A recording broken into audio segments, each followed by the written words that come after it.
While everybody's settling, there is a big birthday get well card out there for Jan Hall, who's one of our board members who has been working behind the scenes doing miracles.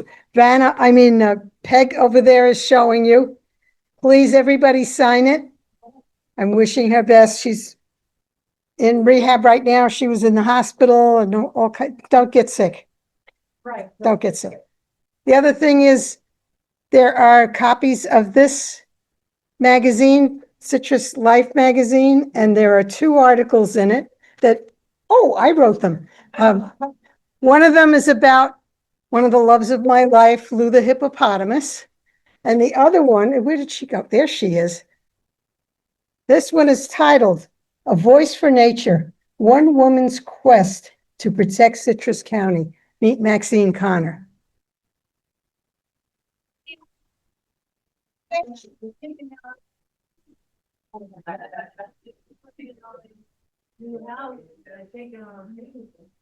So if everybody's settled, shall we begin? I will get a little shorter when I get off this. But look, I don't have to move the microphone down like this anymore. Good morning, everybody. Good morning, everybody. Good morning. Thank you. Thank you all for coming. If you think you're here to hear Trish Thomas, raise your hand. If you think you're here to hear Trish Thomas speak, raise your hand. Okay. Trish had a family emergency and she's not able to make it. But have we got a treat for you? And I'll wait to tell you. Please mute or turn off your cell phones and or Apple Watches because they will later. I found out the wrong way that the Apple Watches also go off, even if your iPhone is off. Okay. Yeah. This meeting is being recorded. Please stand if you can for the Pledge of Allegiance and a moment of silence.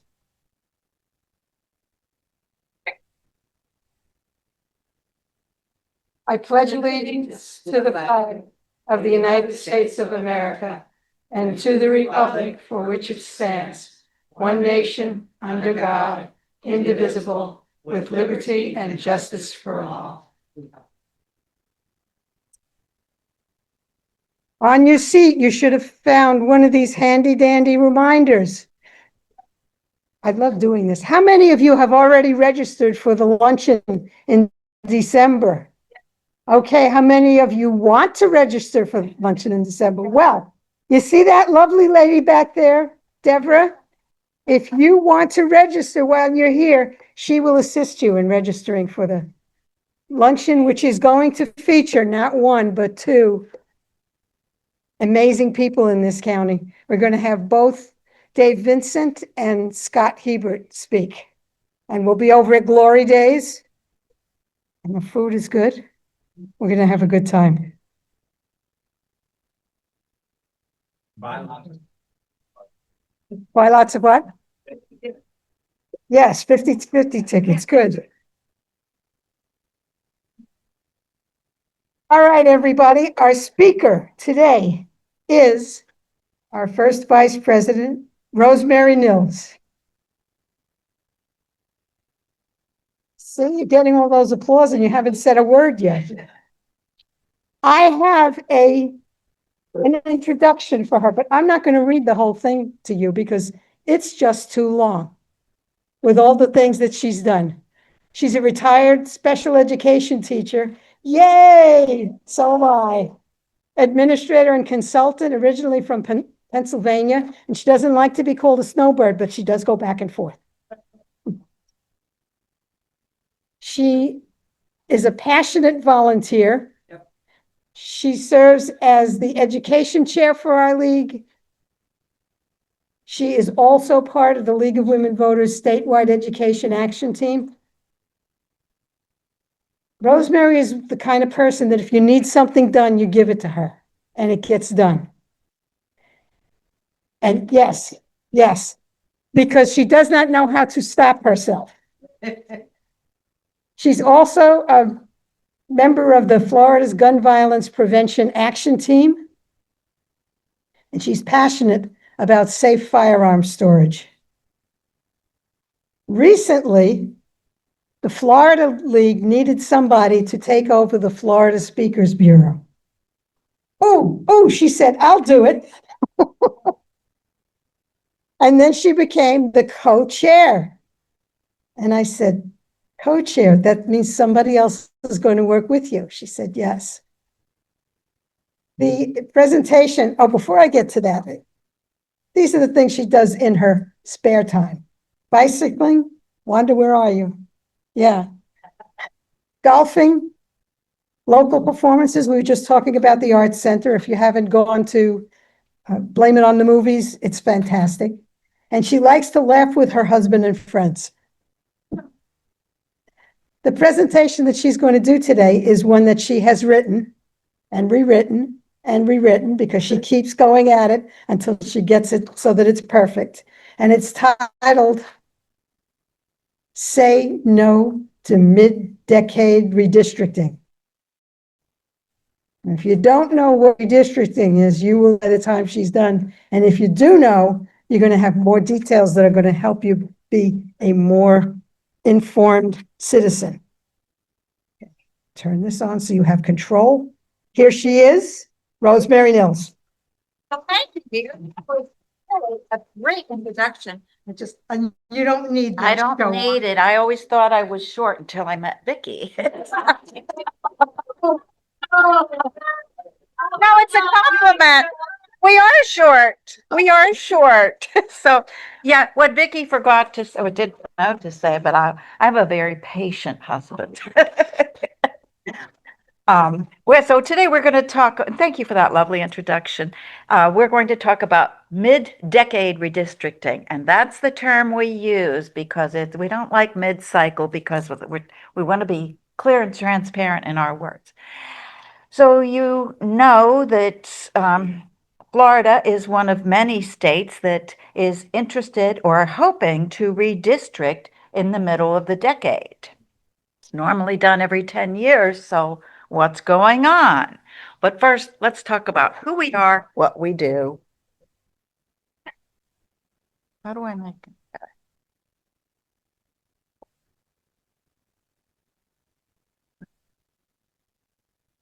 Why do they always work until you need them? Yeah. Is it on? Oh, we were using it a few minutes ago. But you're probably, oh, yeah, where does it get pointed to, I guess is the question. And maybe your laptop needs to. Oh, there's an arrow that showed up. Here we go. Okay, well, at any rate. You got it. Well, thank you, Heather. Okay, so at any rate, you all, how many of you are members? Okay, and we have some guests who are our guests. Well, thank you for being here. We welcome you. We're nonpartisan, so it's kind of nice. A lot of us are in purple today. Put it down a little. It's going to cover your face. Okay. Well, at any rate, the League, for those of you who need a review or who are here with us for the first time, the League was founded in 1920 as the right to vote. The 19th Amendment allowing women to vote was being ratified. And since then, in that 105 years, we have continued to be a nonpartisan group. Now, it doesn't mean we're not political. We do take stands on issues, but it's only after careful study and consensus of our members. And you will hear that we have a position on this. Some of our work is to educate, and some of it is to advocate. Today, we'll have a little of both. What we do is we help to make sure that voters are informed about the issues. We do that in a very unbiased way. when we're educating, if you've heard us do amendments, you've seen that it's totally unbiased. We also work at the policy level for fair election policies, and we're always committed to defending voting rights. We've had men since the 1960s, and anybody from over 16 can join us. Okay, today's agenda, we're going to look at redistricting, what it is, and then what's going on today. Then we'll talk about Florida, and that is the meat of the presentation. We will review the League of Women Voters of Florida's position, and then we will offer advocacy suggestions for those who are interested in taking a position. Okay, so why are we even talking about redistricting? Well, because it's in the news. Okay, so how is it done? Whoop. Okay, we think of redistricting as drawing a map, but it really begins further back. Every decade, on the year that ends in zero, the United States Census Bureau does a census, counts the number of people, and they're looking at which states have populations that have increased or decreased. Those new population counts then are used to decide the number of United States representatives in Congress that each state gets. Now, you're probably aware that the House of Representatives has 435 members. So if one state grows their population and earns or qualifies for another seat in Congress, that means another state's going to lose one. So so it changes over time as states grow and shrink in their populations. This process is called apportionment, dividing up those 435. For example, in 2020, Texas gained 2 more congressional seats, Florida gained 1, and I believe New York was one of the states who had to lose 1. So they lost a little bit of their representation, those 3 states. So redistricting then, that's the process of creating the maps, the boundaries of the electoral districts. Okay, so who does it? It's up to the states. They write that the states draw their own maps for Congress, as well as the state house and the state senate. But states have different ways of doing it. Some have an independent commission. I think it's Wisconsin is one of those. Some, like Florida, have the legislature do it. Some use a combination of both. So again, they're creating 3 maps. So those decisions about boundaries, either for Congress or the House, make a huge impact on the neighborhoods who are included in each district. It's mapped one way or the other. How the other communities are represented at the state and federal level, but also how resources are distributed. Ideally, states create fair maps that represent all the voters, but it doesn't always happen, and this is nothing new. So you've probably heard this word, gerrymandering. I'm a lover of words, and so this one makes me smile, and that's the manipulation of electoral boundaries for someone's gain, whoever's in charge. It usually ends up in a group of voters being disadvantaged. The term dates back to 1812 when Massachusetts Governor Eldridge Gerry drew a map for one of his districts. The constituent says that looks like a salamander. That's the top map. And so the people of Massachusetts, any of you from Massachusetts? Okay, they came up with this lovely word that the rest of the country adopted. Both parties do it, so we can't say it's one or the other. Now, the map at the bottom shows Florida's gerrymandered 5th district. If you look at the red snaky thing, that's Congressional District 5 in 2012. And you'll be shocked to know that that happened in Florida even after the citizens of Florida passed the Fair Districts Amendments. So we'll be talking more about Florida. It's just a good example of what gerrymandering looks like and how much there is in Florida. So we're talking about it today. Well, why? Well, you probably all heard this summer, it began in Texas, and President Trump, he called for Texas to redistrict in order, and he stated this very publicly, the stated objective was to gain more Republican seats in Congress, in the House, prior to the midterm elections. Now, there was great public opposition, but the Texas legislature did vote to go ahead with redistricting.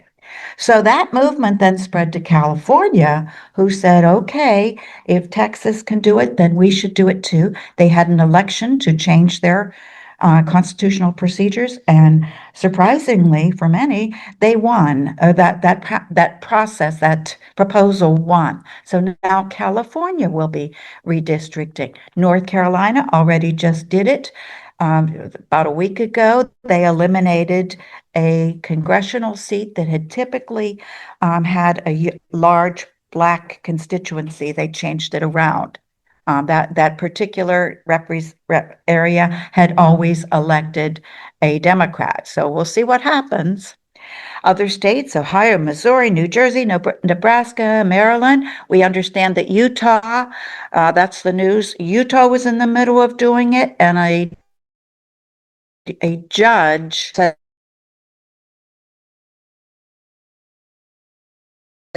no, you can't. Talking more about um, both parties now are looking to control the outcome of the 2020 elections. Okay. Well, I'm way behind. Okay. They're stated. This is not something I'm saying. They're stating it out loud. They're saying the quiet part that no one ever dared say. Again, all of this before a single voter in any of these states has had an opportunity to express their opinion. So, is it legal? Well, 11 states, but not explicitly have something in their constitutions that says you don't redistrict mid-decade for Congress or even for state offices. Mid-decade redistricting is very uncommon. Since the 1970s, it's only happened in 2 states, Texas and Georgia. Texas has now done it twice. First time in 1970. Georgia did it in 2005, and they did it very different from a court order. Sometimes a court order says you need to change your district lines because it's not fair, dilutes certain voices, but this was done voluntarily. Now, Florida, our Constitution is very clear.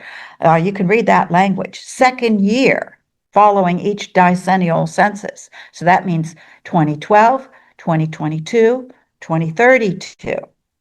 So this is something unusual. And then there's the US Constitution that says that states are required to use that decennial. Now, there's also federal protections. No matter when it happened, apply with the Federal Voting Rights Act and the US Constitution. So the Federal Voting Rights Act, and most of us were old enough to be around in 1965 when the Voting Rights Act was passed after a long struggle. Under certain circumstances, the Voting Rights Act guarantees minority populations the opportunity to elect the candidate of their choice. Section 2 of the Voting Rights Act bars voting maps that would result in diluting minority voting power. Now that's being questioned right now, as is this side, the US Constitution. The equal protection under the 14th Amendment prohibits race from predominating during redistricting. So you can see what a balance this is and how hard it is to get it right. So I need to tell you more about this.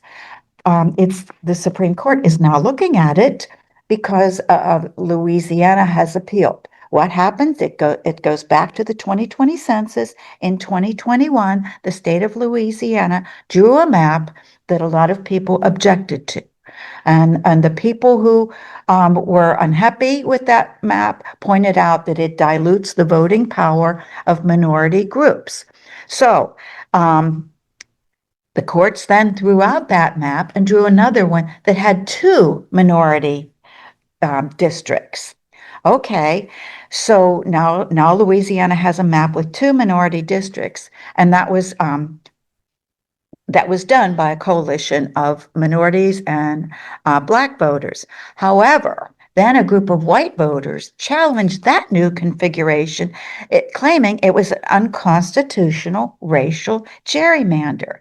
So in May 2024, a three-judge panel called their current map with the two seats unconstitutional, and it found its way to the Supreme Court.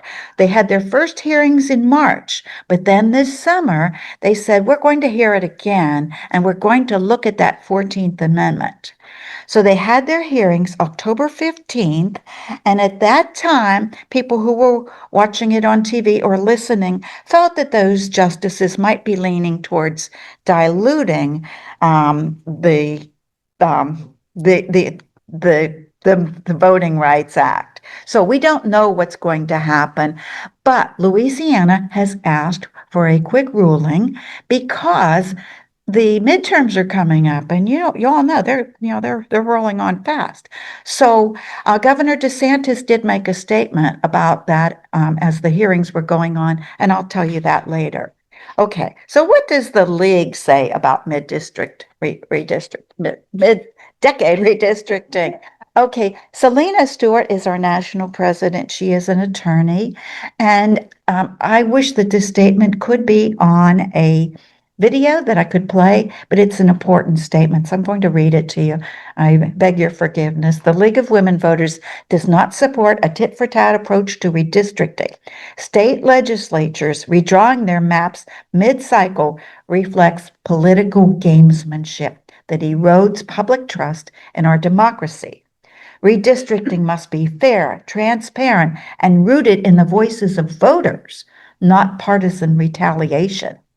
Manipulating maps for political gain is a disservice to the people. The League stands for maps that reflect communities, not political calculations. Voters deserve fair, stable representation, not to be used as pawns in a power grab.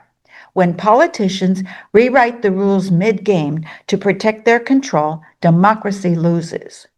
She ends by saying League of Women Voters is ready to fight to ensure fairness for voters, no matter what politicians do for their own gain. We stand ready to protect the voices of all voters because that is what our democracy is built on, and that is what the League does. Notice she didn't say anything about any particular party or state. The League is opposed to it all. Okay. Now let's talk about Florida. These next few slides are going to tell a story. It's kind of a storied story. Florida had a long history of gerrymandering. Finally, with the League's help, we got our amendments 5 and 6. Then, even though we had them, the battles for fair districts continued. Are you having trouble seeing? Do we need to adjust the screen? Okay, yeah, yeah, I can't, but okay, okay, and so even though we did pass fair amendments, it went on and it's still going on. So I'm going to break it down a little for you now. Okay, we did have a long history of gerrymandering for decades in Florida. Both parties did it. But in over a period, so the League and other groups felt that there was something needed to happen with all that gerrymandering. So in 2008, the League worked with a coalition of partners to draft amendments, take petitions around. Remember how we had to do that. We're not doing it so much anymore since the law changed, but petitions had to be taken all over Florida to get this onto the ballot. And the petitions were amendments 5 and 6. What's the difference between 5 and 6? Amendment 5 refers to state lines, state Senate, state House. Amendment 6 refers to congressional lines. Other than that, the language is pretty much identical in the two amendments. They're also called the Fair District Amendments, and that's what you'll hear me refer them to. So again, the League did a lot of work, urged people to vote yes. In 2010, in that election, the voters passed amendments 5 and 6 with a very nice majority, 63% yes. So that is the voice of Floridians. We want fair amendments. So they were added to our Constitution. And now I'm going to tell you what the criteria is. District lines, the primary, okay, there's two parts. Primaries on this slide. Primary fair districts provision provides that district lines not be drawn to favor a party, okay, not be drawn to harm voting power of minorities, and be contiguous, in other words, connected, not little islands of District 5 here, District 5 over there. Okay, and remember, this applies to federal and state lines. But even after the passage, they still didn't do it. Okay, so now I'm going to show you the story, and the best way to tell it is through the pictures. You've already seen that top picture. That was done in 2012 after the Voting Rights Act had passed. Now, the legislature had promised all the groups and the people that they would not gerrymander anymore. They broke their promise. Look what they did. That's District 5. Okay, the lengthy litigation went on for years. The league was involved, and a lot of other voting rights groups were involved. And in 2015, the court approved a new map, and the map had been drawn by the League of Women Voters of Florida, along with some other voting rights groups. So the court did approve that map, and it was in place until redistricting happened in 2022. So that was the short version. It was a long, long story. Okay, so remember that map's been in place. Now roll the clock, roll the calendar. Now we're in 2020. We have a census. According to the Constitution, we don't redistrict until the year, 2 years after. So it's 2022. This time the Florida legislature did a little better. One of the maps was actually pretty good. One wasn't so great, but at least in the eyes of many voters and voting rights groups like the League, hey, they made an attempt. However, Governor DeSantis had something different in mind. He and his staff drew a different map, and then the state legislature voted to approve his map. So, this new district stripped that black voting district. Okay, now I'm gonna go back. Okay, that's District 5 at the bottom. Now that's a rural area. It looks like it's very big, but northern Florida, if you know it, is very rural. It cuts over towards Jacksonville, which is much more urban. But that was what was agreed to by the courts. Okay, what? Going too fast. So again, lawsuits, taxpayer money, time, waiting. Meanwhile, elections continue as they did in 2024, and they will in 2026. Despite the lawsuits, this past July 2025, the Florida Supreme Court ruled that the maps were okay, or they upheld the maps, and I want to use their okay, yeah, I need my security here. The court ruled that restoring the district, which covered North Florida, would be an impermissible racial gerrymander under the U.S. Constitution. I was looking for that language. So now these are the two maps we have. Again, there's the District 5 from 2015. And now, okay, now you could see it was kind of done east to west. District 5. Okay, the new map that Governor DeSantis and his team made, it's more vertical. So District 5 is still in purple, way over on the Atlantic coast, I guess just south of Jacksonville, and the districts now go north to south. It's okay. Okay, does anybody need so that's okay. That's what happened. That's where we are now. Until this summer, when all the talk about redistricting started in Texas and California. He proposed in July. That was his first statement after after the, Florida Supreme Court upheld his maps, um, he argued first that Florida was undercounted in 2020 census. So he wants a mid-decade census to occur so that Florida can be given an additional congressional seat. He has also stated in different conversations, or just we would like to have another seat. And then he has also stated that which would take us from 28 to 29 seats in Congress. He has stated the population has grown. Okay, and remember that if that happens in Florida, another state's going to lose this seat, so it wouldn't be just us. But regardless, whether that happens or not, he still wants to redistrict.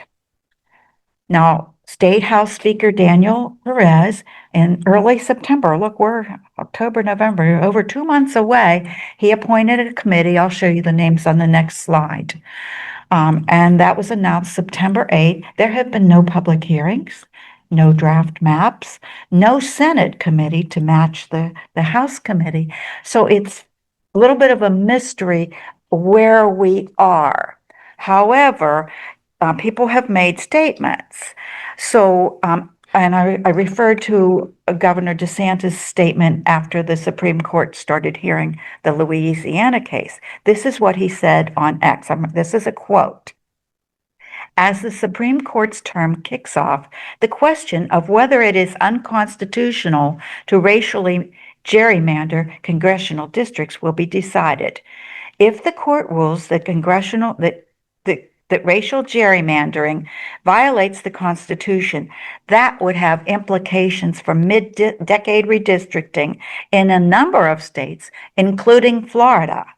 We anticipate the court to agree with the Civil Rights Division of the Department of Justice that it does, in fact, violate the Constitution. So Governor DeSantis has clearly expressed he's hoping for Supreme Court to rule that these districts need to be redone because of what he's calling racial gerrymandering. Okay, I will report this too because this is news. October 29th, Republican Party Chairman of Florida, his name is Evan Power, he also continued to call for redistricting. He stated at a gathering that he thinks 3 to 5 seats could be gained for his party if Florida redistricts. He said Democrats have had an unfair advantage in other states. And I do have reference for all these. Okay. So there's the people on the committee, and there's the maps that are in question now. Remember, these are congressional maps. And you probably remember in 2012 or 2022, our congressional district in Citrus was changed from 11 to 12. We were fortunate. We didn't have our cities carved up or our county carved up. This county, if you live in this county, we were able to stay in one district, both for Congress as well as the Florida House and the Florida Senate. Others weren't so lucky.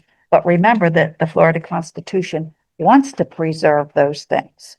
Wants us to preserve contiguous communities, not to divide up communities, not to divide up counties if it's possible, and to use geographic boundaries if it's possible.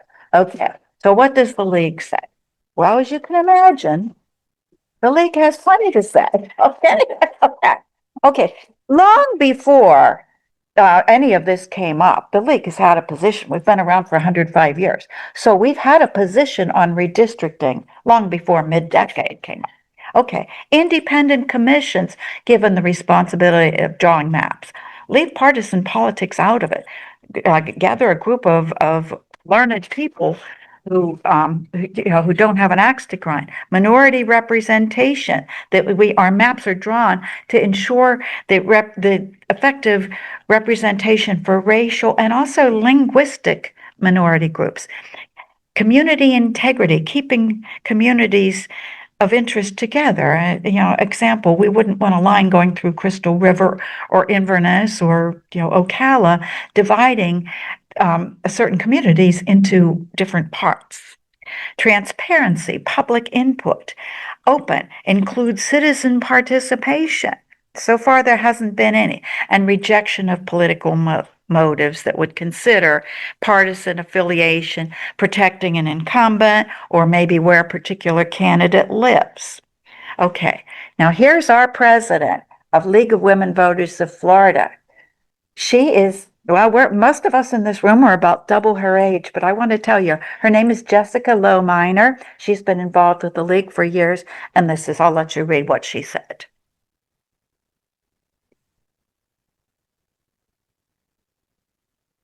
She says more too.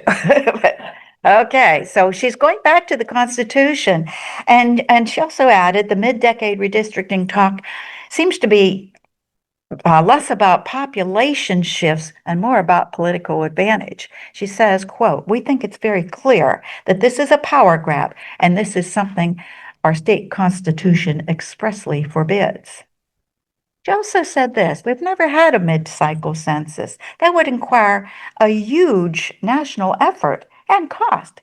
And here we are, 15 years later, after the passage of the Fair Districts Amendments, we have an unprecedented attempt to redistrict in the middle of a cycle without a new census to justify those numbers." She added, quote, "There's no reason, from our perspective, to redo the map at this time, certainly without new census numbers justifying it." She reminds us, in a democracy, voters choose the politicians. Politicians should not be choosing their voters. Okay, and then bringing us back to where we need to be, the League and most Florida voters want to see the legislature tackling the issues that count. Healthcare costs, homeowners insurance, housing affordability, education, the fact that it costs so much to go to the grocery store and bring home your groceries for your family. These are the things we want our legislature to be working on in Florida, not trying to rig the system to benefit themselves. So what do you think Floridians say? If there were a poll asked, of a cross group of Floridians, what do you think they would say? Okay, well, thank you. Okay. This was a poll done by, well, it was Common Cause, which is a nonpartisan group. They commissioned a company called Noble Predictive Insights to conduct multiple polls across the country about redistricting. Okay, the poll in Florida was 499 people, conducted the last week in August, right up to Labor Day. The findings show broad opposition to redistricting, and it's a cross section. There are Democrats, Republicans, Republicans who voted for Donald Trump and those who didn't, and independents. So they tried to get a good cross section. 55% rejected altogether. 76%, that is overwhelming, of both parties support independent commissions. 66% would like to see a federal law banning political gerrymandering, and 66% would like Congress to say, no, you can't do it. If we don't like redistricting, which the League certainly does, we'd like to see any of those things happen too. Okay, so up till now, we've kind of educated. We have given the League's position. I hope that you can form your own opinion. The facts are the facts. So if you feel that redistricting is wrong for Florida at this time, we'll briefly share some advocacy. First, keep the costs in mind. For well over a decade, Florida taxpayers, it's us, who have been paying the bill for the litigation to uphold the fair district requirements. Whoever would have thought that after passing this constitutional amendments in 2010 that we'd still be in court year after year, and we're going to pay more. If redistricting continues this year and into next, we're going to be paying more. Think about, maybe a potential special legislative session. I'm thinking that's not so much likely now, but litigation again. What's it going to cost our supervisors of elections to start redoing their materials? Candidates. You might think you're running for a candidate in District A for an office in District A because you live in that district, and suddenly the lines change. So again, taxpayers are going to foot the bill for millions and millions at a time when those funds could be and should be used for other priorities to support the people of Florida. These are kind of reminders. Redistricting is about the voters, not the politicians. So the fair maps means counting everyone equally, playing by the rules, having a transparent process done in full view of the public and with public input. Redistricting, when it's not expected, can often cause voter confusion, silence communities, and takes power from the people. So those are some concerns. Do you have other concerns about what might happen? And we have time for questions. Okay. So awareness is an important part. Well, okay, so we certainly want you to write letters and call. I had printed many copies of our, you've seen this at our meetings before, our state legislators, our US senators and representatives. Notice we have a blank line for District 11. That's because the election's coming up. I'll talk about that more in a minute. But anyhow, I forgot the stack. So we have a few here. We can mail them out maybe in our next newsletter or as a follow-up. We won't have the name of the senator until probably the evening of December 9th. But you can write and you can call local legislative delegation meetings. I did go, I guess, almost 2 weeks ago. And of course, it was just the representative was there, but I did speak on behalf of the league.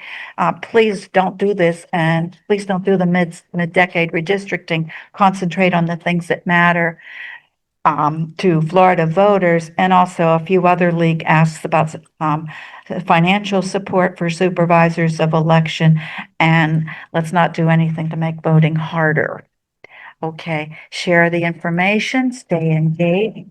If you are a league member, you will be getting those every other Friday, you get something called the Florida Voter, which gives you more information. They have hot links that take you right to where information you need. You can certainly watch our newsletters. Vicki sends out periodic emails in between newsletters, our Facebook. So we'll try and do everything we can to keep you updated. Where'd it go? Oh, there it is. Okay. Okay. Yeah, try to stay on aware. Things are going to change quickly. And they have and they will. Yeah, something happens. This Supreme Court decision, that was already, or that was a new loop was thrown into the process. So that may send things in a different direction if they make a decision early. Follow the news, watch for the league statements. Okay, these are some dates to watch. Look at the legislative committee weeks. They are already in Tallahassee. It's about every other week now through December 12th. There are tons of bills already proposed, and the league I'm on the gun violence and the legislative or the education committee, so I'm aware of large numbers of both bills. They're already having hearings. First day of session, last day, January 13th to March 13th. Look at the federal candidates filing window, April 20th to 24th. They need to know what their districts are. So again, that's why I'm not sure that a special session can happen now. If it's going to happen, it has to happen during the legislative session now. And that means something else won't be done. Primary in August, general elections. Okay, so with this, we've talked about all this. Redistricting should be based on biennial census data. Really does defy the will of the people who voted very strongly that we want the Fair Districts amendments, which makes it unconstitutional as well. We ask our legislatures, new and those already in office, respect the process and truly believe, and the league believes, it's not a done deal. So if we use our voices as voters in other states are doing, we may have an impact. Again, we should have the freedom to choose our officials, not the other way around. So big, loud no. So I think I have some, oh, okay. Added this because in this area, we have something going on. I mentioned Senate district election. Okay, if you voted by mail, if you like to vote by mail and you don't have a ballot yet, you may not have asked for one. Remember, state law requires that our requests for vote by mail, they expired December 31st. So if you don't ask for one and you want to vote by mail, yeah, very little time left. Okay, the special election is Tuesday, December 9th, early voting the 29th to December 6th. Now, the two candidates running for our special election are Ash Mawa and Ralph Masula. We had last week, maybe some of you joined us, League of Women Voters of Citrus County and the villages Tri-County. We jointly worked together to have a candidate forum via Zoom. And the reason the villages Tri-County was involved was because District 11 covers Sumter County, which is mostly villages.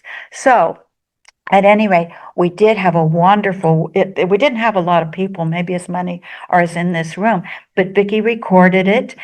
We had 7 questions for each candidate. One of the questions was about redistricting. So if you'd like to know what each candidate said about it, Vicki has, you put it oh, it's not in the newsletter yet. It's on our website. It's been posted on our Facebook page. And we could send it out again. So if you haven't voted and you'd like to know, actually, we asked them about a number of positions. The candidates were wonderful. They both did a very good job. They knew the questions ahead of time, which is actually a very good way to do it. So they had something to say. If you haven't seen it, it's really worth watching. Okay. Questions? Sorry, I've talked way too much. Nora? Just one thing. If you see, like me, you go to the, just hit delete, but, there are organizations, Comcast and, Center for Science, Public Interest, Public Citizen. Those 2 organizations routinely send out, petitions that you can sign. Okay.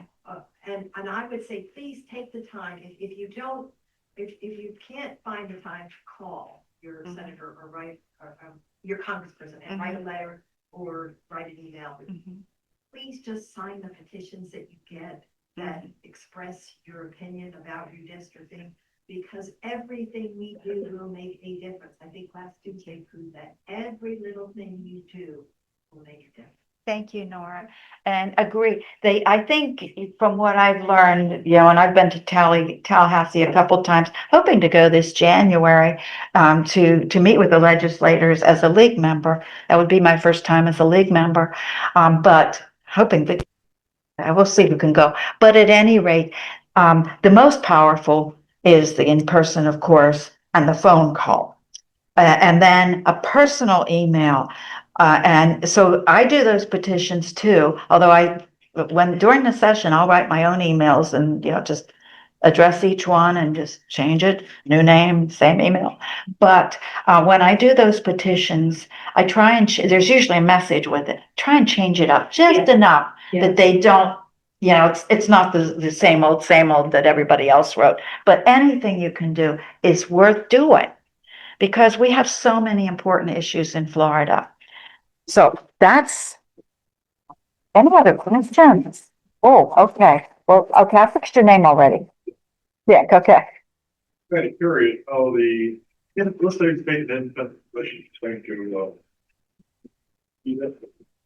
what criteria, how do they start out building the map? They've got population, they've got the numbers, so they know so many bodies for legislative, but they've got to take into account political, they've got to take into account ethnic.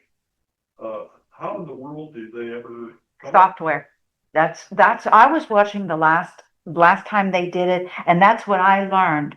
that there is such sophisticated software that can tell you, like pick an area, pick Crystal River, how they vote federally, how they vote, for state offices, for local offices, break it down by race, by party, by street. So there's by gender also. probably, probably. So there is so much information that people like, I don't understand how they do it. And I don't know if they start with a blank slate.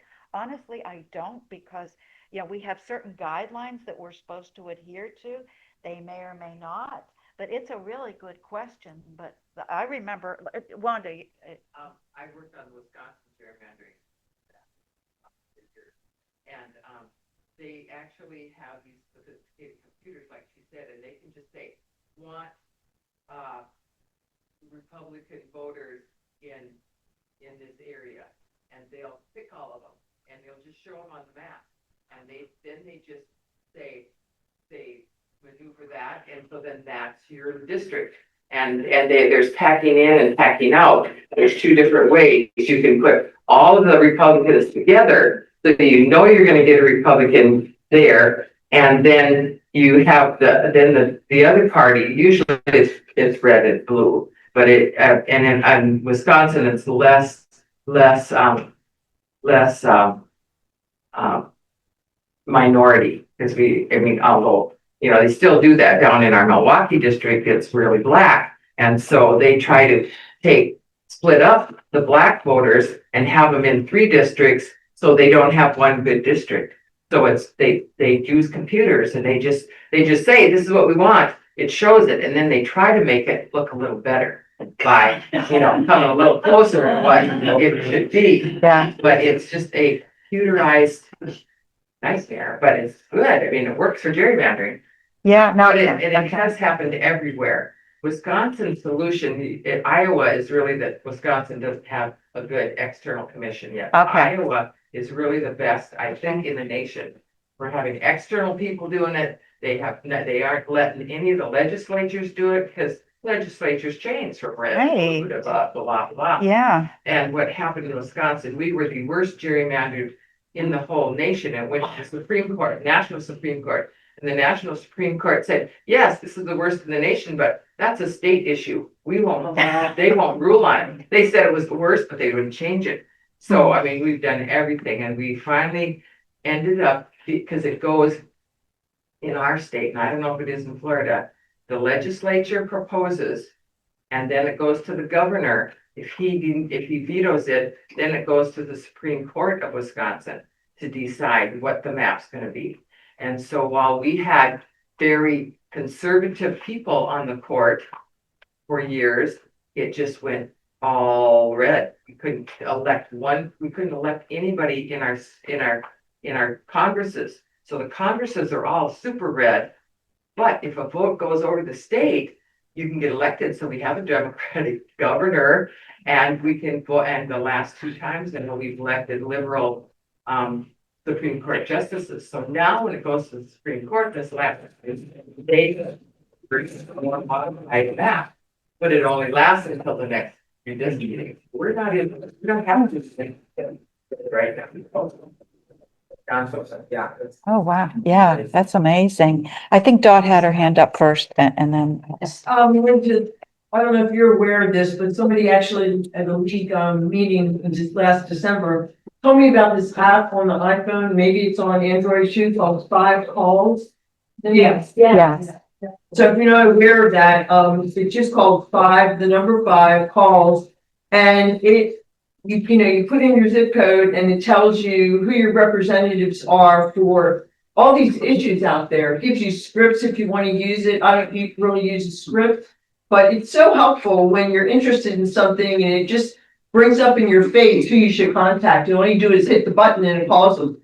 And so it's really, really easy.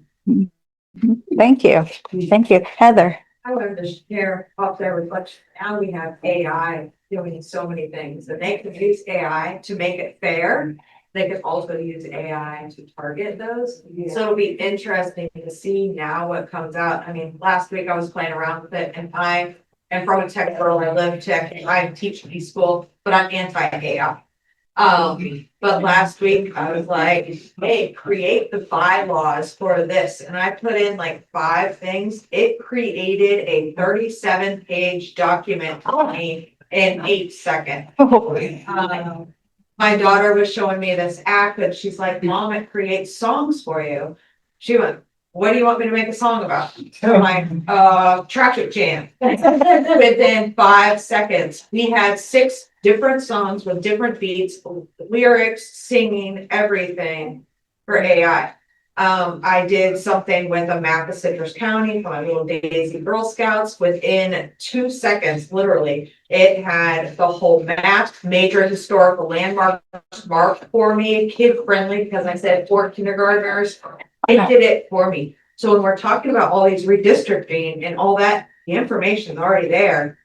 Literally, you can probably go home, go to Google Gemini, type in, how would I redistrict the state of Florida into like number of districts? It would probably do it for you within seconds.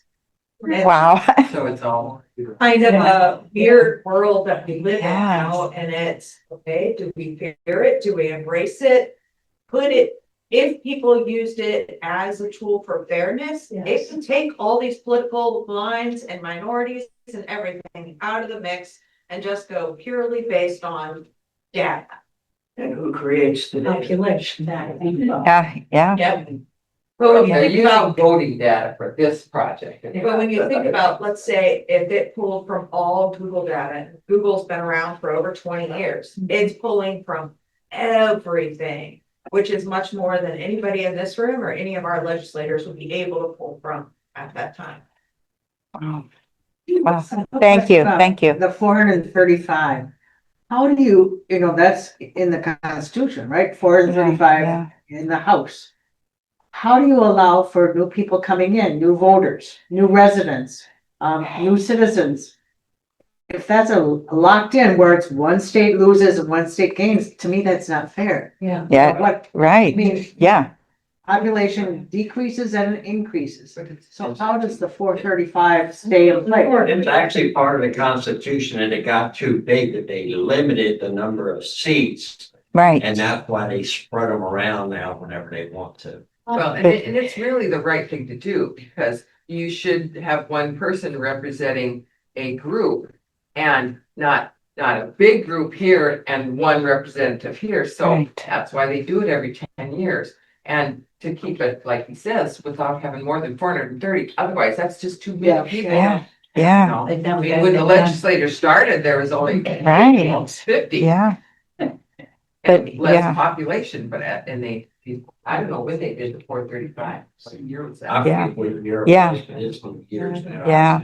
But, I've heard that the Florida population, people are leaving. I've heard that too. yeah. I don't know yet. So you could use lose the People national are, one. yeah, because people are leaving here because it's too expensive. But that probably wasn't before this last 2020. Right. Right. Yeah. Yeah. That's what I heard. Yeah. And you said that they were proposing that we would gain one. That doesn't make sense. Yeah, because the people are leaving. We're missing people, so. But we're getting other people. They are being replaced by an equal, if not. Yes.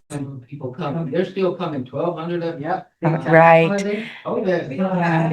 Yeah. The overall was decreasing, but I don't know who to say that. Yeah. Yeah. I don't have the exact.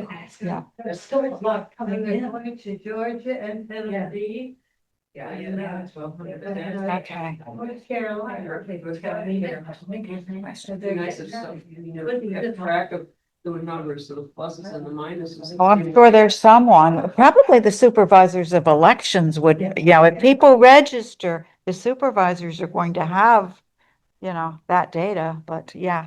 They don't. And you would know that our data was accurate. It's in Citrus County, off in Florida. Wanda? And this is all the districting and stuff, but then you get into the next debate is, do we want to have election, one vote, one election? So that takes away this whole Senate, two representatives for each state. And that is a huge thing. I mean, people here in Florida say, well, you have so much population, you should have more representation. I grew up in Montana. We would have nobody. You'd Yeah, have half a yeah. person or a fourth of a person. And so the rural states will be against that completely. Mhm. And the population centers want to have one vote, one person. I don't know the right thing. Right. That's another whole piece of that. Yeah, and that's yeah, similar, but not the same thing as national popular vote, where it's been a few years since we've talked about that as a league, but that is a way to ensure it's a compact of states who agree whoever wins the popular vote, then they'll give all their electoral votes to that candidate. So you have to have enough states agreeing to it. I doubt that Florida will ever agree to it, but I was here for that meeting. It's at least 5 years ago. And there were some people very angry that we were even talking about it. It's going to be a group of states. I haven't. It's an interstate compact, and you need X number to get, the 270 votes, and we're not there, so. But it's still something that the league supports, but yeah. What is the league's take on that? The league has a position on national popular vote, and I haven't looked at for a while, but one of our previous presidents, Kate Betska, that was her area of expertise, and that's probably something that will be brought up at another meeting in the future because it's been long.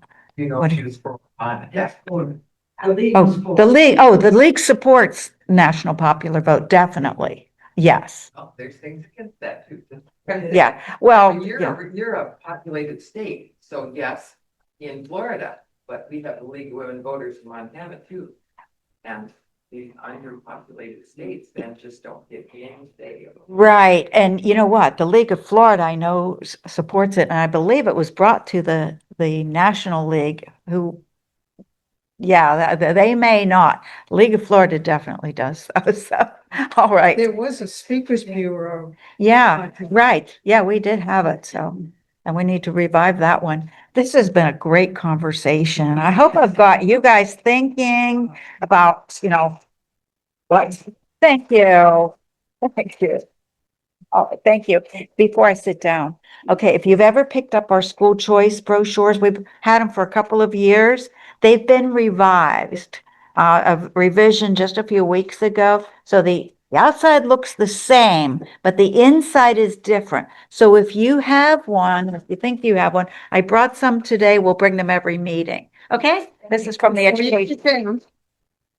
Oh, thank you so much. Aw, thank you, Vic. And we'll get a selfie. But I do want to thank Rosemary for the remark about my height. No, Both don't qualify for. I truly do, because that's what I've been saying. I'm not fat, I'm too short. She's not much taller. Well, she can't make a remark about age because we are the same age. There are three of us in the room who are the same age. And would the other person please stand up? The same birthday? Close. Yeah, same here. We used to have a 74 club.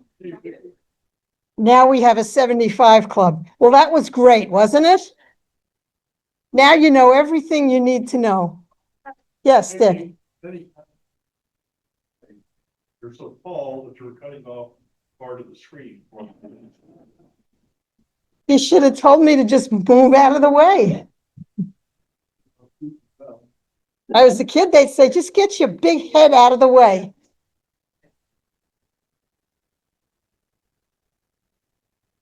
All right. Do we have announcements from board members? Maxine?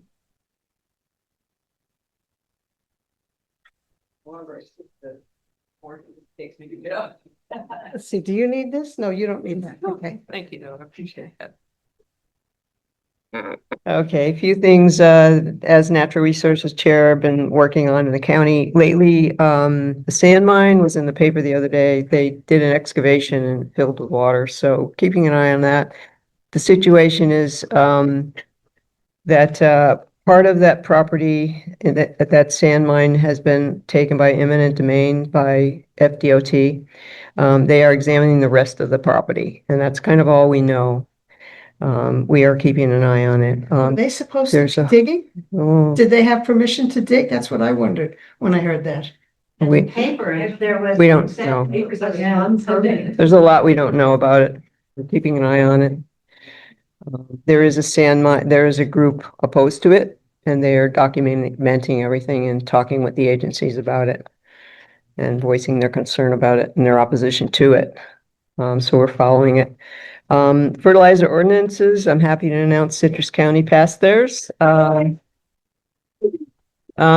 Smart from Florida Springs Council said it was one of the most effective ones passed in the state, if not the most effective one. And Crystal River passed theirs on October 27th. And so now we are approaching Inverness on November 18th with the guidance of Sierra Club's wonderful lead coordinator, Michael McGrath. And I think, if it wasn't for the support of Sierra Club, it would have been very difficult for us to do this on our own. So this has been spearheaded by him and by Sierra Club Adventure Coast, which is our local Sierra Club covering Citrus and Hernando counties. And the Citrus County passed it. Why does Crystal River and Inverness have to pass their own? Good question. Citrus County is the unincorporated area of Citrus County, which is most of the county. Okay. And then we have two incorporated cities in our county, which is Crystal River and Inverness. So they all have their separate governments. We have two city governments and one county government. Yeah, I know, hard to understand sometimes, like, why didn't, yeah, good question. Yeah, I had trouble getting used to that from Massachusetts, but And just so you know, it's actually, when I say working so far, the county has actually advertised, and I've seen it on Facebook where they're talking about the ordinance, so that's a step in the right direction. yep, and I want to add, thank you, Todd, and I want to add too that our local Sierra Club is partnering with the county to help them with the educational outreach because we have a small in our budget, we have a small amount of money. And so we're working on them getting flyers out. They're working on more the digital aspect of it. So it's going to be posted at the local businesses. And so Sierra Club's taking care of the duplication of the posters. So, and then we've asked Crystal River if they want help with that. We haven't heard yet. So we'll use the same kind of formula for Inverness. So it's been coming a long time, so it's nice to see things actually happening. And, the counties and the cities are obligated to clean up their waters. And, they've been going to state for money for years doing cleanups, and it's so expensive. It's just less expensive to stop that pollution before it goes in the water. It just makes sense. And with the slow release fertilizer, that's one of the stipulations is slow release fertilizer. And what happens is that you can put that down in the spring, so you can still take care of your lawn and not hurt your lawn. Put it down, it gets a charge right away of the nitrogen, and then the slow release over the next couple months will come out and not impact the waterways. And during summertime, the rainy season ban was one thing that we added, or the governments are adding. And during that time, it would wash into the waterways. So that's when that's when the ban was added, and that's going to make a huge difference. So I'm very encouraged by this finally happening.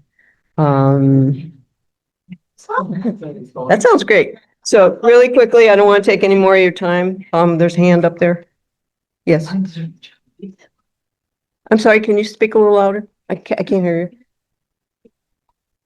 On the north end of Citrus County. Yep. And, they come in airboats with sprayers. Is this part of that? No, that's a separate issue. That's something that bothers me no end since I've been here. It's in the Chronicle, how they put glyphosate and all different chemicals down. I really don't like that. I like the harvesters, but they're saying they can't keep up with the harvesters, so they have to do that. That is a separate issue. It's not a fertilizer issue. We've been working on the fertilizer. What is that doing? Good question. Killing the vegetation. Yeah, the boaters want the waterways open, so it kills the stuff that's in the way of the boaters, but then it sinks to the bottom, so you've got the chemicals Big mess. and the stuff that sinks to the bottom. Did you get the newsletter? I haven't received one yet.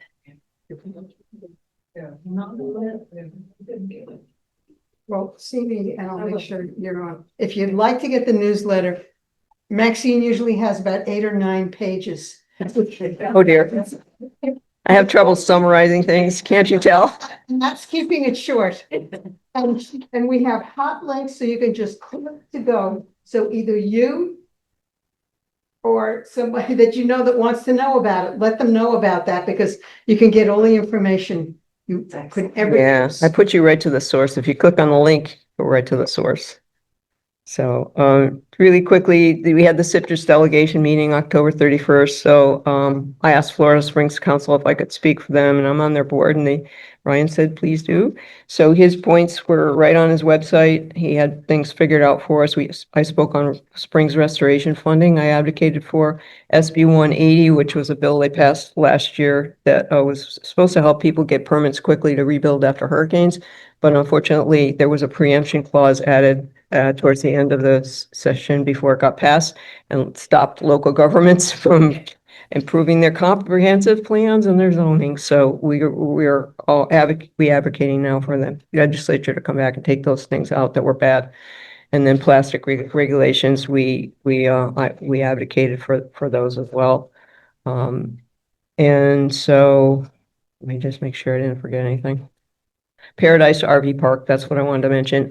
If you were following it in the Chronicle, it got unanimously rejected by the Citrus BOCC on November 4. It had been rejected by the Planning and Development Commission also, and I got up and with others and spoke in opposition to it because with the Coochie River is an outstanding Florida waterway, and we keep going to the state asking for money to clean up our waterways, and that would have put so much, even with the different septic system that's monitored remotely by this SCADA technology, it still would have added septic into that waterway. So we opposed it, and we were just, I mean, it was a very nice project. It was just in the wrong place. So I'm happy that the BOCC rejected it. So thank you. Thank you, Nancy.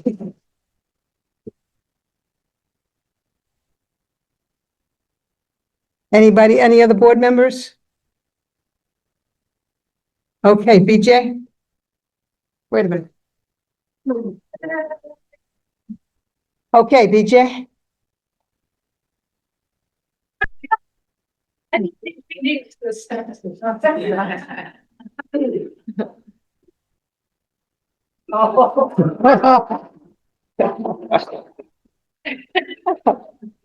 Oh, you guys are you're wonderful. I am always thankful and grateful and humbled to stand before you because I know when I speak statistics that you're listening, and I find truth evidence in those organizations that over the years have proven themselves to be reliable.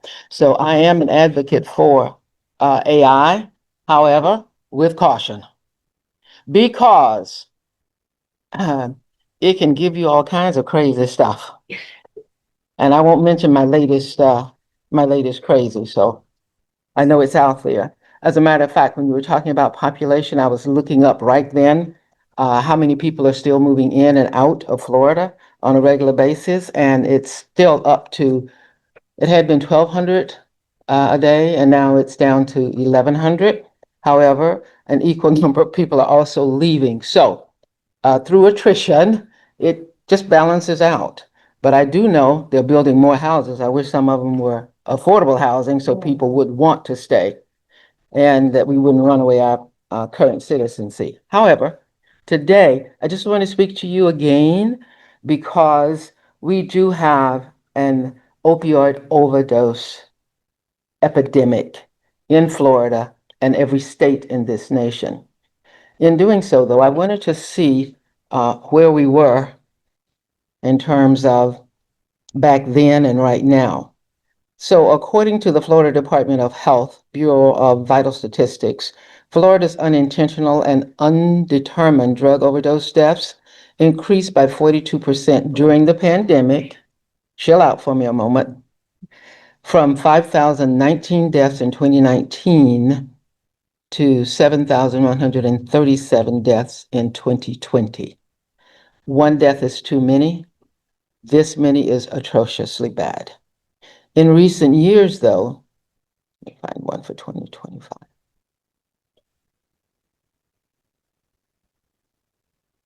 In recent years, though, and you can do the math, the drug overdose deaths have begun to decline. It's not necessarily that people are using less. It is that we now have a method of being able to revive someone. And I just can't stress it enough that having a package like this allows any of us to save a life and try to encourage people to go into rehabilitation. And there are lots of organizations, including a group called the Community Alliance, where every agency from this county meets on a monthly basis, and they discuss where are the pockets that are most in need of education,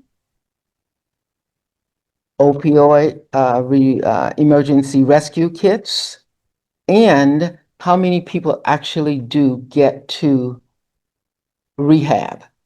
They've also added, with the fire department, a licensed social worker who goes out and she follows up on or actively goes out with the first responders to talk not only to the user, but also to the family. Lately, the highest number of incidences that are being reported has to do with our age group. And that's because we get our shoulder surgeries, we get our knee and hip replacements, and boy, do those docs write those opioid prescriptions. There is a national tracking entity that is monitoring us in terms of how much opioids we're using. In addition to that, if you're in the hospital and a physician is ordering over whatever the allotted recommended dosage is, there's an alert that comes up on the electronic chart that says, whoa, you may not know it because multiple other doctors may be writing the same prescriptions, but you guys need to collaborate and be sure that people are safe. Us elderlies, we take our drugs because our doc said that's what we need for our pain, but then we forget when we took our last dose, and we are double and triple dosing within a short period of time. So most recently, we had a woman who knew that when she takes her medication, it makes her foggy, but she needs it. It cuts the pain. So her family has one of these in every room of the house. And they've had to use it just once, but it saved her. And now she's free and clear, and she has gotten all of it out of the house, but she keeps one in every room in case a visitor or someone on the street or wherever she is, she can just give it to someone. You're protected by the Good Samaritan law of Florida that you cannot be sued, nor can a business be sued. So every time I see a new business open, I go, honey, stop the truck, stop the truck. I'll be right back. I'll be right back. And it takes me 1 minute to tell someone how to use it.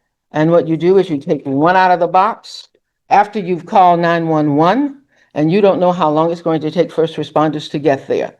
You'll take one of these nasal sprayers, looks just like this. This one doesn't have any medication in it, and you spray it into a nostril. You wait 3 minutes, which will seem like the longest 3 minutes of your life. And if they are not revived, you take the second one out of the box and you spray the other nostril.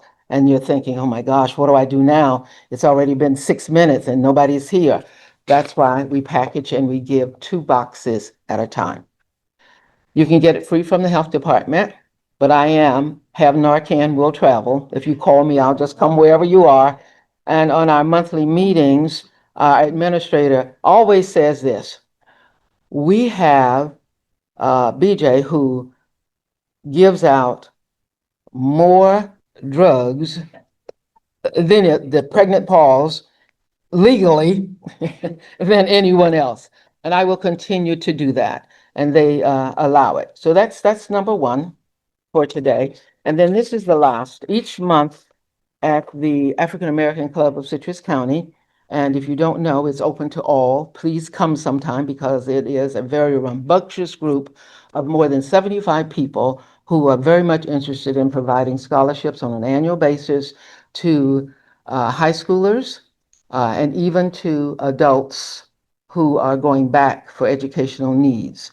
But on Monday night, I thought, rather than do a whole health spiel, let me just ask people to write something down. So if I can get you to put it on your phone or someplace else, do this.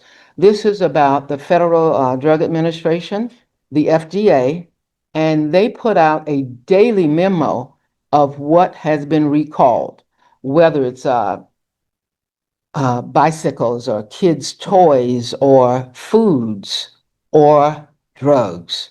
And the drug ones is the one that's most important, at least where I'm sitting right now. So if you will look up fda.gov/, and whenever I say /, I go that way. The word safety, another /, and the word recalls with an S on the end, recalls. And this will give you a list. You never know how you're impacting someone. And I thought, do I really want to do this tonight, Monday night? And I listen. God speaks, I listen. And I said, let me just pick out a couple. So the first one that I talked about, although none of us is young enough to need any infant formula, nor are your children maybe old enough to need infant formula, but they know somebody that knows somebody. So spread the wealth. There's a product that is a whole nutrition infant formula. It's been recalled because it is suspected that it has botulism in it. Now, I know, and you've probably seen it on the news as well, but I've got one that you may not have heard about, and this is a drug. And the drug is famotidine, and it is used for stomach upset, but you might know it by the name Pepcid or Zantac. Okay, it has been recalled because it can produce a toxic result in some people. And I say some people. But the thing is, after I gave the talk, a woman came up to me and she said, "Can I take a picture of that?" She said, "I'm on that drug," and she had not heard. So I'm seeing, and maybe some of you are on it too, but please look it up, call your provider. Don't just stop something cold turkey. Call your provider to see if there's an alternative drug. So those are just the two that I picked out of a 7-page document. And someone in the audience needed that information. It is FA, that's F as in Frank, FAMOT as in Tom, IDINE,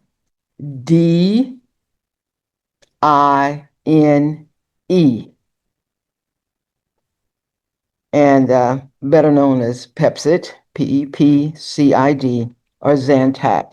And I remember at one point they had taken Zantac off the market. However, they brought it back, and now it's Zantac 360. So ZANTAC. You were saying, Jean? Zantax too, watch out because there's Zantax. Yes, I put the C on the end. Yeah. Okay. So just be aware, and you can look those up for yourself. But I continue to, when I go to meetings or I'm asked to speak, I always mention the FDA Gov Safety site, and that is a reputable site because they control and produce all of the data related around every medication known to man. Just continue to be careful about your over-the-counter medications because you don't know whether those over-the-counter obscure Amazon orders that you're doing on your vitamins and minerals, whether they were assembled in a dirty warehouse with rats and roaches and whatever else they use to cut it so they can extend it and make more product and make more money off you. So I always caution about over-the-counter drugs that you're getting them from a reputable resource because the FDA does not have to monitor some of those entities. Yes. Don't forget when you've placed your packages in your church and you're here and there that you need to go back and replace them in 2 years. Absolutely. And I've been going back to businesses and I'm going to say, I've been saying, how about that Narcan? Is it still effective? And you can go out to the internet and you can say Narcan kit and you can put in, trying to think, the expiration date that you have, and it will tell you whether it's extending it. But there's lots around, so there's no need for you to do that. Just get it from the health department or call me. Thank you. Oh. Thank you. It's my game. I love you. Love you too. If you can't see it, there's a lot of love between board members here. I'm so happy to be working with y'all. Board members, don't make me forget something before I dismiss everybody. Nora, you brought the scrapbook that has the information from all of our meetings. There are more of the Citrus Life magazines back there. The lovely Deborah will be glad to register you, help you to register for the December meeting, which is where? Glory Days. And yes, get there early so you can get a seat. We're going to be making sure that we do everything on time. And we've got some interesting programs coming up for next year too. We've got Families for Strong Public Schools in January. We've got Tiara Alexander, our own from Citrus County, is going to speak to us in February. And we've got other things in the cooker too. There are a lot of things going on. So thank you all for coming. What did I forget? Hey, good. Yes, there's the lovely Peg. Yes, Heather. Girl Scouts are heading to Washington DC next July. Yes. For the Girl Scout National Conference, but also 250th birthday of the nation.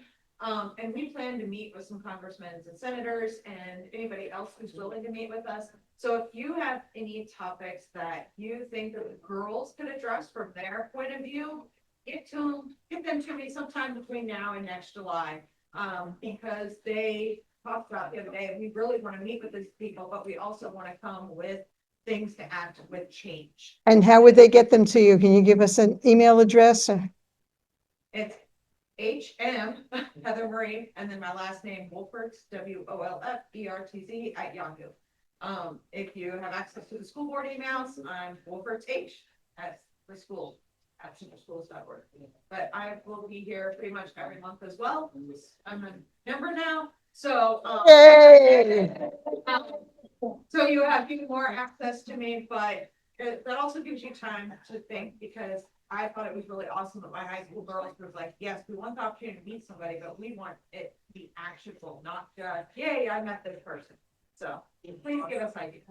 Thank you. Okay, everybody, please stay warm. I'll see you next month.